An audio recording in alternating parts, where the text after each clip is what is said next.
The evolution of trust.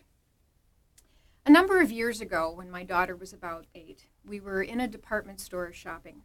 And in the same aisle, there was another mother and her probably 2 or 3-year-old son. Well, after a little while, she turns to her son and she says, "Come on, honey, we need to go. Mommy left the cart in the other aisle." Well, the kid's not having it. He's so focused on whatever was in front of him, he did not want to go. As I watched them enter into toddler negotiations, I said to the mom, "If you'd like, I can keep an eye on him while you go get the cart." And without missing a beat, she looks right at me and she says, "Why would I do that? I don't even know you." I was stunned. I was just trying to help. I thought, based on my good intentions and that I had a credential of being a mom, and I didn't think I appeared threatening, that it would be enough. But of course, she was right. We didn't know each other. We didn't have a relationship. And trust is something that develops in relationships. So I share this story as useful to our work in parent and family engagement. Through the years in my work with family professionals and with teachers and with education professionals, I've sensed a similar frustration with engagement as I felt with the mom in the department store.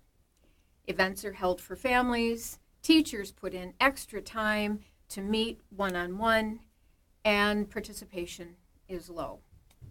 When we know the value of family engagement to children's academic achievement and parents don't show up, it can feel like, but I was just trying to help. I've been privileged to work with families in educational settings for nearly 30 years. And while they may not be as direct as the mom in the department store, I believe that parents' lack of participation speaks volumes to their concerns with trust. Not trust in the teacher's credentials or trust in the quality of the school, but trust that the teachers and the school professionals value the parents' experience. If we want to build trust with families so that they attend our engagement events, we need to consider what their experience is like. I believe that the lack of participation that we see is actually a direct result of previous attempts for parents to engage that have left them feeling disengaged and disconnected. So I share with you 3 questions that parents will ask when they're invited to be involved with a school. But these are questions that school professionals will never hear. When we can positively respond to these questions, or what I call the evolution of trust, we can help parents feel that their engagement is worthwhile. They will feel just like we would want in our relationships, to feel seen, to feel heard, and to feel connected. So the first question that parents ask when invited to be involved with a school is, can I trust that this won't add stress to my life? Every parent is different, but all parents are stressed. Like us, as adults, parents face a million small hassles every day, ongoing conflict at work as well as at home. Some are dealing with a major life transition. Others are recovering from significant stress. A simple request to add even a reading activity at home can stress parents to find the one thing that none of them have: more time. And if a parent happens to be out of the mainstream, engaging at school can mean one more time that they do the extra work to accommodate their language or their culture, their religious tradition, their gender orientation, or family configuration. And the opportunity to interact with other adults presents parents with one more opportunity to feel judged. It seems like judging parents has become one of our national pastimes. And if we don't see them in person, we can judge them on Facebook. So the idea of interacting with other adults can conjure up for parents that embarrassment of meeting others, including teachers who have more money, better jobs, more education. Other parents who seem so calm and whose children are definitely better behaved. We can build trust with parents around their engagement experience when we simply let them know that we see them. We make things a little bit easier.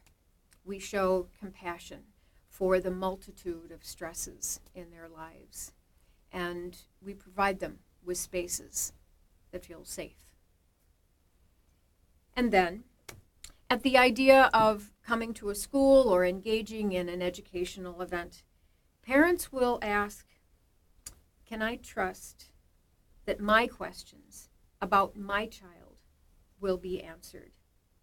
Now, parents fully understand that an event at a school or a meeting with a teacher will focus on a school topic. And as the chief executive officers of their children's lives, ones who oversee all aspects of the child's health and development, the child's relationships and recreation and learning, parents welcome having teachers and school professionals as part of their management team. In fact, of the small number of other adults who have regular interactions with their child, the teacher may be the only one with a credential and training for their role. So those rare opportunities for parents to engage with teachers one-on-one are very much welcomed. It's just that when the entire agenda is set by the teacher, parents can leave feeling disappointed. One of the most popular teachers with parents at a school that I work with is the one who, during a parent-teacher meeting, when parents come to his room, will stand, greet the parents, and say, welcome. What would you like to talk about? Now, doing this establishes three things. First, it shifts the balance of power. It also personalizes the focus of the meeting. And it provides parents with the gift of this professional's expertise. Now, this teacher is a specialist. He's a math teacher. But parents have learned that they can ask this guy anything, from helping to explain a school policy to his opinion on whether their child is getting enough sleep. Because this teacher is open and is willing to answer parents' questions, he becomes an ally. He becomes a partner with whom they can problem solve their parenting.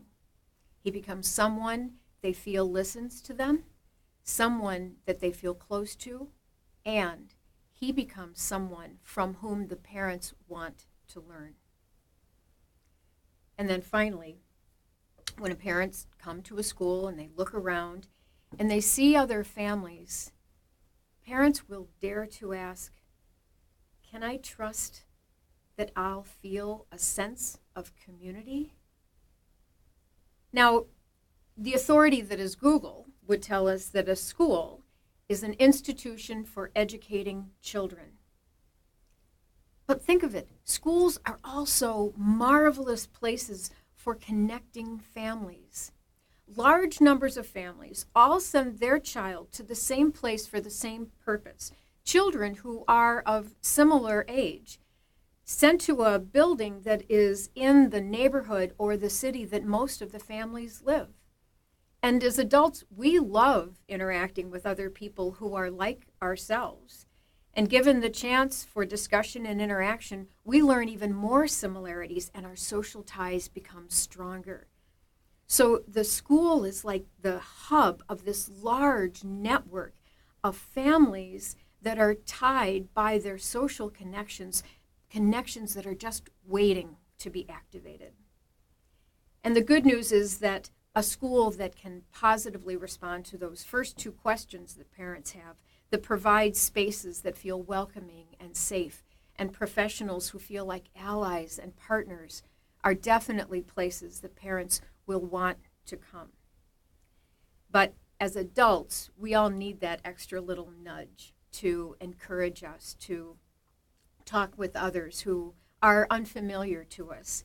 And for some, it can feel safest to participate in an activity like building a playground. But I think that the real magic happens when parents have an opportunity to interact in discussion and become problem solvers and resources for each other. We have this marvelous program in Minnesota that offers all families through our schools the opportunity to come together once a week with their child between birth and 5 years. Families come together once a week and they learn with their child, and then in the second hour they separate and parents can learn alone as a group, facilitated by a discussion that is run by a licensed teacher. Parents will review parenting topics, but they also share their joys and their concerns, and together as a group they celebrate together and they problem solve. I've seen parents gain the sense of empowerment from sharing advice with other parents based on their experience. Their confidence and their identity as a parent becomes strengthened. And this community that parents form as they problem solve together are resources that turn into relationships, and relationships that turn into friendships.